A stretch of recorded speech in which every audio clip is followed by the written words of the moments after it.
Hello guys, welcome to my channel. তো আবার একটা মিনি ব্লগ নিয়ে চলে এলাম। তো আজকে খেলতে যাচ্ছি অনেকদিন পর। তো কী করি সেটা তোমাদের সঙ্গে শেয়ার করবো, তো দেখতে থাকো।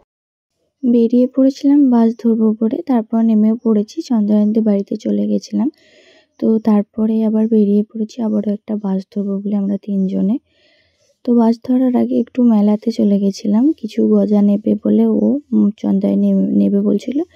তো তারপরে ওখানে এত সুন্দর একটা নিয়ম, সবাই সবাইকে রাখি পরিয়ে দিচ্ছিল, আমাদেরও পরিয়ে দিয়েছে। তারপরে আবারও একটা বাস ধরেছি। এই যে কিছুক্ষণের মধ্যে বৃষ্টি শুরু হয়ে গেছিল, আবার একটা স্টপেজে একটু বৃষ্টি কমে গেছিল, যাত্রীরাও উঠে পড়েছে। তারপর আমরা আবার নেমে পড়েছিলাম, আবার একটা বাস ধরেছি। আর বাসে উঠে খুবই গরম লাগছিল, এমন ভিড় ছিল বাসটাতে। এবার আমরা মাঠে নেমে পড়েছি। তো আমরা ঝালমুড়ি নিয়ে নিয়েছিলাম, খেয়ে দিয়ে খেলতে নামবো।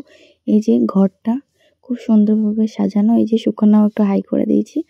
তো আমরা মুড়িটা খেয়ে নিয়ে মাঠে নেমে পড়েছিলাম। ওখানে ফোন যেহেতু এলাও নেই, ওই জন্য ফোনটা রেখে পরে আবার দেখা করলাম। ভিডিওটা কন্টিনিউ করছি।